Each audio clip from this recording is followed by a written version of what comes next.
Você que está acompanhando as nossas transmissões, sabe que iniciamos nesse mês uma série de mensagens e reflexões sobre o tema Exclusão e Abraço, que é o título do livro do teólogo croata Miroslav Volf, Exclusão e Abraço.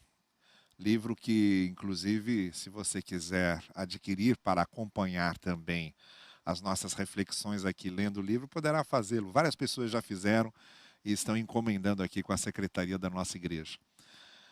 Mas o que nós temos dito é que nós estamos vivendo numa época, num momento de grandes polarizações, de grandes radicalizações, de profundas fissuras, de divisões muito emocionalistas, de politizações muito ferinas.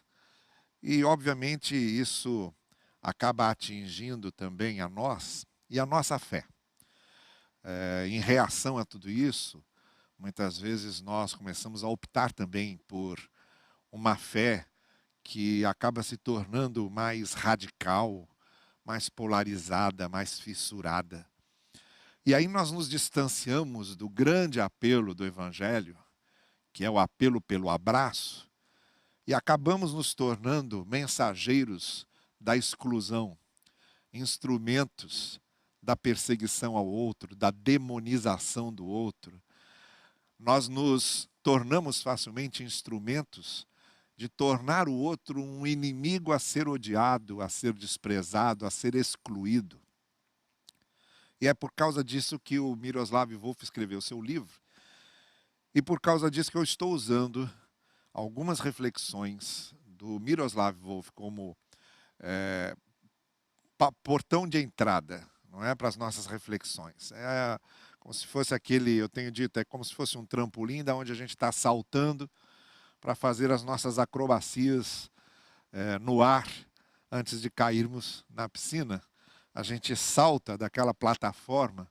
E eu estou usando o livro do Miroslav Volf, algumas reflexões dele, apenas como esse ponto de partida, para então fazermos uma conexão com alguns textos bíblicos que eu estou selecionando aqui para isso, e enfim fazermos a nossa reflexão pessoal aqui, e muito voltada para a nossa realidade, como seguidores de Jesus, no país em que estamos, na época em que estamos, no contexto em que estamos.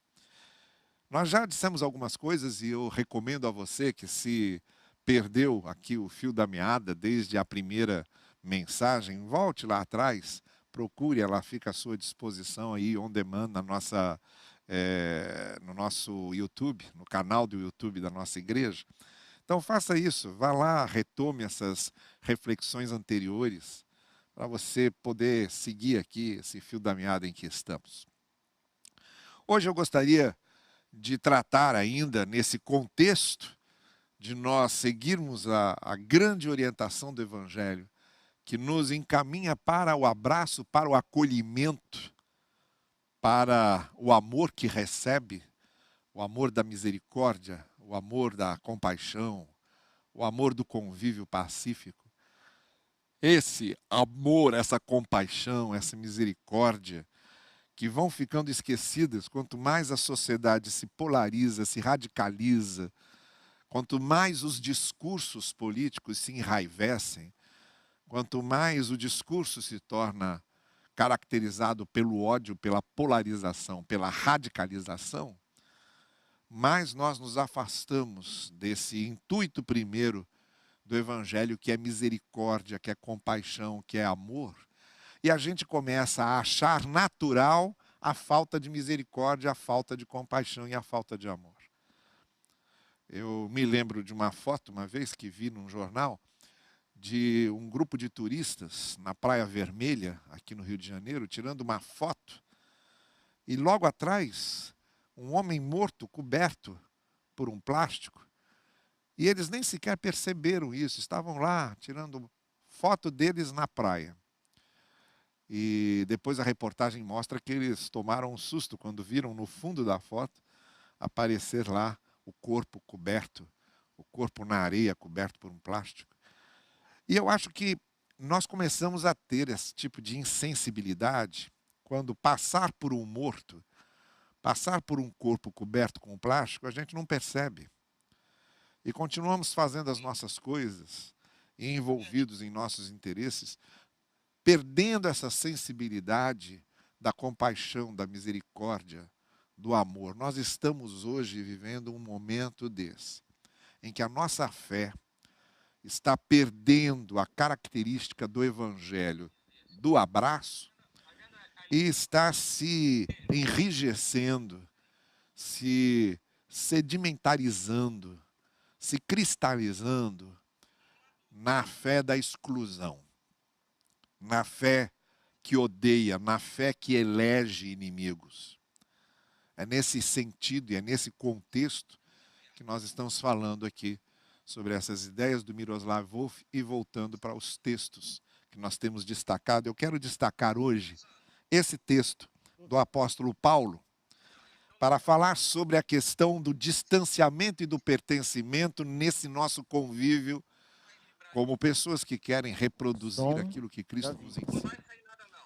O apóstolo Paulo escrevendo aos Gálatas, esta talvez tenha sido uma das primeiras, mais imediatas, primeiras cartas de Paulo, 1 Tessalonicenses e Gálatas. Temos aqui talvez essas duas primeiras cartas de Paulo. Então, logo lá no alvorecer do cristianismo, no início do cristianismo, Paulo dizendo, todos vocês, no capítulo 3, ou do capítulo 3 de Gálatas, digo nos versos 26 a 29. Gálatas 3, de 26 a 29. Todos vocês são filhos de Deus mediante a fé em Cristo Jesus. Pois os que em Cristo foram batizados, de Cristo se revestiram. Não há, agora no corpo de Cristo, não há judeu nem grego, escravo nem livre, homem nem mulher, pois todos são um em Cristo Jesus. E se vocês são de Cristo, são descendência de Abraão e herdeiros segundo a promessa. Esta fala do apóstolo Paulo tem diretamente a ver com as nossas reflexões aqui e com aquilo que temos visto do que o Evangelho nos ensina a respeito do nosso convívio, de nós como agentes de convívio. Falamos na última reflexão que mais interessados do que em termos uma estrutura nova de sociedade, devemos ter uma estrutura nova de pessoas. Mais do que grupos sociais, precisamos de agentes sociais. Pessoas transformadas, mais do que estruturas transformadas. Até porque quem forma as estruturas, quem compõe os grupos sociais, são pessoas. Nós precisamos ser pessoas diferentes para termos uma sociedade diferente. E nesse convívio com a diferença, nós precisamos ser pessoas diferentes no Evangelho para podermos conviver com pessoas diferentes de nós. Porque esse é o grande desafio, essa é a grande essência do convívio. Conviver não é vivermos com alguém que seja a reprodução exata de nós. O que nós temos visto hoje, nas ênfases da sociedade, é que pessoas querem aqueles que são reprodução exata delas mesmas. Elas só leem aquilo que reproduz o que elas já acham. Elas só ouvem aquilo que reproduz o que elas já acham. E elas só se deixam aproximar, só se tornam acessíveis de pessoas que sejam reproduções delas mesmas. Mas isso não é convívio. Conviver com pessoas que sejam completamente iguais a nós não é convívio, é solidão. O que nós temos são pessoas que estão sozinhas, solitárias, porque estão cercadas de gente igual. Não é convívio. Assim como isso não é diálogo, isso é monólogo. Quando eu falo com alguém que pensa exatamente igual a mim, eu não estou falando com alguém, eu estou falando com um espelho. Eu estou fazendo um monólogo e reforçando o meu monólogo interior. Isso não é diálogo. Para que haja convívio verdadeiro e para que haja diálogo de fato, é preciso que haja diferenças. O convívio só se estabelece nas diferenças, porque não há nenhuma vantagem em conviver com os iguais. Está prestando bem atenção nisso que eu estou dizendo? Não há nenhuma vantagem em conviver com os iguais. Assim como não há nenhuma vantagem em conversar com os iguais. O diálogo só se estabelece nas diferenças. É disso que Paulo está dizendo aqui. Esse corpo de Cristo é feito de judeus e gregos. É feito de escravos e livres. Naquela sociedade, a escravidão era aceita naturalmente. Você tinha escravos e senhores. Havia, sim, muitos princípios do Evangelho que a gente pode pegar como uma bandeira se levantando contra essa estrutura que escraviza pessoas. Mas a grande maioria da sociedade via isso como natural, dividir homens em escravos e livres. E o corpo de Cristo era formado por senhores como Onésimo e escravos como Filemão, que Paulo reúne ali na carta a Filemão, quando ele escreve, lembrando a eles que deixam de ser escravos e senhores porque agora são um em Cristo. Então, o corpo de Cristo é formado dessa pluralidade. O mundo é formado dessa pluralidade. A sociedade é formada dessa pluralidade. Então, conviver e saber conviver é exatamente saber conviver com o diferente. E nessa adequação de conviver com os diferentes, é que o Miroslav Volf fala em saber manter o distanciamento e também o pertencimento. Quando a gente fala em distanciamento, nós estamos nos referindo a nos distanciarmos daquilo que é nossa característica individual e própria para podermos nos relacionar com os outros, compreendê-los, ouvi-los, entendê-los. Sem perder, entretanto, o pertencimento, a nossa identidade. Isso se verifica muito quando nós olhamos os imigrantes. Não é? Eu tenho uma filha que agora é imigrante. É uma brasileira que está morando e vivendo no Canadá. Meus avós foram imigrantes. Meu avô veio da Rússia, pai da minha mãe. A minha avó, de origem italiana. Então eu descendo de uma família de imigrantes e, pelo jeito, os meus as próximas gerações da minha família serão também imigrantes. E o imigrante, quando você vê o imigrante, ele mantém ou tenta manter o equilíbrio entre esse distanciamento e esse pertencimento. Ninguém que chega num país para imigrar vai viver como se aquele país não existisse. Ele aprende a língua, ele aprende a cultura, ele se adapta àquele país. Então ele causa um distanciamento das suas origens culturais para poder conviver naquele país diferente em que ele está. Entretanto, a gente percebe que os imigrantes, ao mesmo tempo em que se distanciam para poder conviver, eles preservam esse sentimento de pertencimento porque em casa falam a língua mãe, mantêm alguns costumes ali em termos de festas, de celebrações que fazem parte da cultura deles. Então a imigração é justamente essa adequação entre distanciar-se e pertencer. Eu gostaria de usar 2 exemplos que nós temos na Bíblia sobre isso, que é o de Abraão e o de Paulo. Miroslav Volf, ele faz essa comparação. Abraão partiu da sua terra para conviver numa terra estranha. Foi para a terra dos cananeus. Então ele criou esse distanciamento da sua própria origem. Mas, entretanto, esse distanciamento não significava que ele estava anulando a possibilidade de relação. Porque, por exemplo, junto com ele leva Sara. Ele leva algo que fazia parte da sua vida, Sara, e leva Ló. Então ele leva algo que fazia parte da sua história, parte da sua vida. Ele vai para uma terra estranha, ele se distancia das suas origens, mas ao mesmo tempo ele mantém esse vínculo de pertencimento porque Sara e Ló estão ali com ele, fazem parte da história dele. Você se distanciar para poder se abrir ao convívio com o diferente não significa negar a sua origem, nem negar esse sentimento de pertencimento. As duas coisas podem conviver.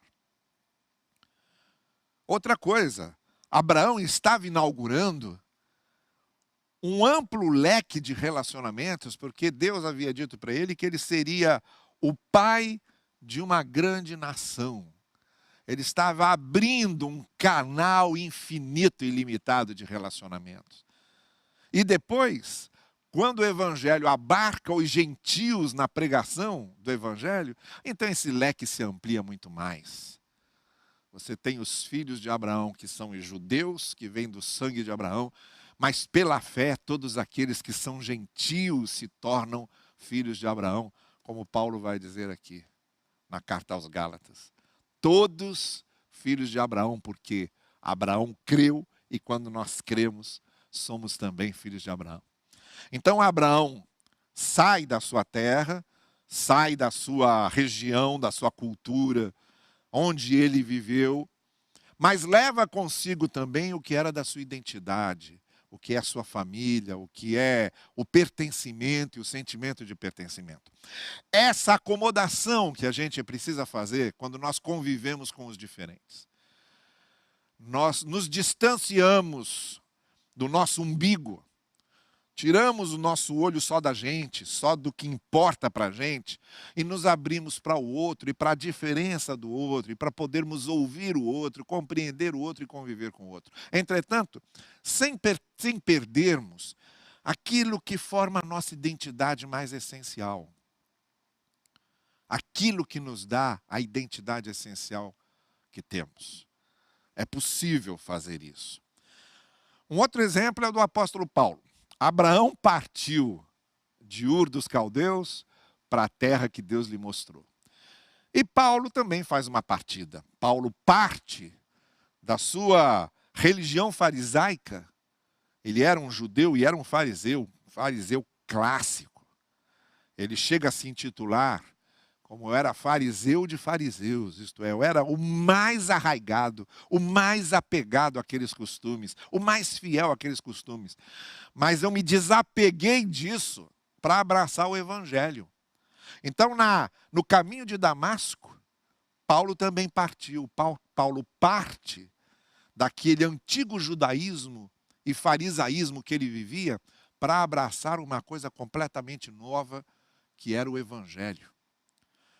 Aquele Cristo que ele perseguia passa a ser o Cristo que ele agora segue.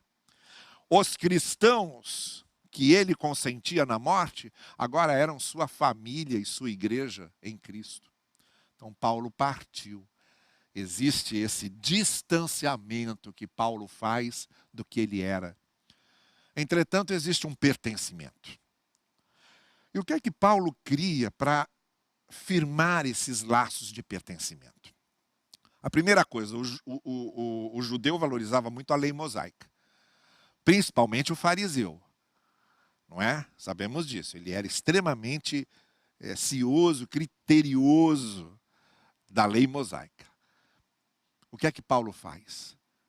Paulo respeita a lei mosaica e diz: é importante, ela é válida, mas ela é válida só para mostrar quem somos, não para nos salvar. Então ele relativiza a lei.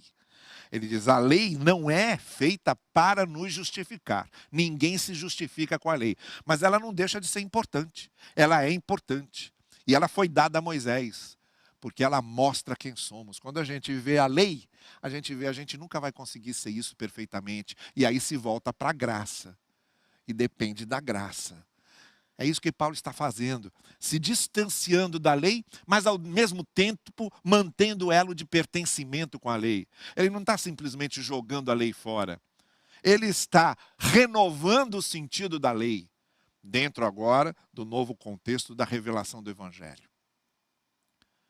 Mais ou menos como Jesus Cristo faz no Sermão do Monte. O Sermão do Monte de Mateus, Jesus sobe a um monte como Moisés subiu ao monte para receber a lei.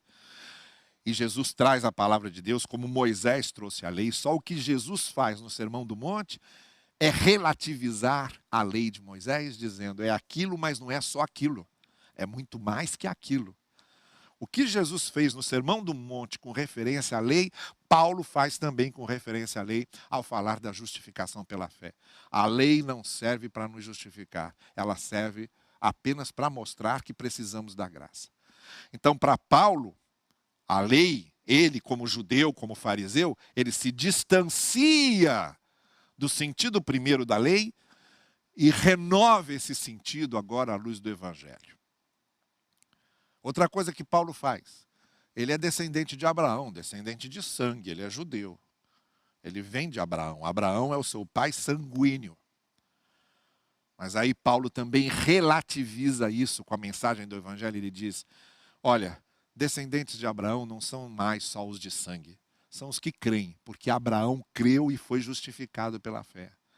Então todos agora que creem da mesma forma, também são justificados como Abraão foi. Porque Abraão não foi justificado pela lei. Nem havia lei no tempo de Abraão. Moisés estava longe de nascer. Mas havia graça. E Abraão creu e foi justificado na sua fé. E agora Paulo vem e diz assim, olha, eu me distancio do fato de ser sangue de Abraão, porque não é isso que importa agora, mas tenho esse sentimento de pertencimento, em que agora todos somos filhos de Abraão, inclusive vocês que são gálatas, inclusive vocês que são filipenses, inclusive vocês que são coríntios, inclusive vocês que são colossenses, inclusive vocês que são de Tessalônica, vocês que não são judeus, são tão filhos de Abraão quanto eu, que tenho sangue de Abraão, porque não é mais isso que conta agora. O que conta é que Abraão creu e foi justificado pela fé, e todo aquele que crê e é justificado pela fé é filho de Abraão. Há esse distanciamento e esse pertencimento. Por isso que eu fiz questão de ler esse texto de Gálatas. Porque também agora, e agora com isso eu concluo, porque era nesse ponto que eu queria chegar. O que vai estabelecer o nosso convívio com os diferentes, o que vai fazer com que nós convivamos realmente. Porque conviver não é conviver com iguais, isso não é convívio. Conviver é conviver com diferentes. Dialogar não é dialogar conosco mesmo e com nossas próprias ideias. Dialogar mesmo é dialogar com o diferente. E quem vai abrir as portas para que isso aconteça com graça, com acolhimento, com misericórdia, com amor, compaixão no Espírito, é o Evangelho. É isso que Paulo diz aqui em Gálatas. Agora, em Cristo. Esse em Cristo é a frase-chave para entendermos todo o pensamento do apóstolo Paulo. Paulo diz, em Cristo essas coisas todas se transformam, tomam um novo rumo, tomam um novo sentido. Em Cristo tudo isso vira. Então, em Cristo, já não há mais judeus e gentios. Somos todos descendentes de Abraão. Já não há mais escravos e livres, porque todos nós somos dependentes da graça. Todos éramos escravos e todos estamos libertados pela graça. Eu não tenho mais direito de impor ao outro uma escravidão à qual nós já não pertencemos. Não há mais essas diferenças entre homem e mulher. Não faz mais sentido em ficar disputando qual é o sexo mais forte, o mais importante. Não há mais em Cristo essa diferença de gênero. Essa diferença de gênero não define mais as coisas. O que define se a pessoa vai ser pastor ou pastora de uma igreja não é o seu gênero, essa ela foi chamada por Deus. O que define se ali temos uma referência espiritual, não é se ela é um homem ou uma mulher, é se ela é uma referência espiritual. O que garante a competência de uma pessoa não é o seu sexo, é a sua competência. Então essas disputas viram escombros, viram ruínas, acabam, são derrubados como muralhas que vêm ao chão. Porque no corpo de Cristo isso não faz mais sentido. No corpo de Cristo, somos todos alcançados pela graça. O que Paulo está dizendo é que a gente começa mesmo a conviver de verdade, a dialogar de verdade, a nos abrirmos para o abraço no outro e não a exclusão do outro, quando a realidade de estarmos em Cristo nos mostra como é que isso muda a nossa visão da vida e das coisas. É possível, sim, nós nos distanciarmos de nós mesmos e das nossas identificações particulares para podermos conviver com o outro. Não só possível, como necessário. Sem esse distanciamento de mim, eu não consigo conviver com o outro. Mas eu não preciso me anular. Eu posso dar uma interpretação a todo o meu pertencimento. Eu posso compreender todo o novo ser que eu me tornei e me apegar a essas raízes do novo ser, para que esse abraço ao outro e esse convívio com o outro se fortaleça e seja uma realidade. Isso é evangelho. Quem tem ouvidos para ouvir, ouça. Daqui a pouco a gente volta, logo depois do louvor.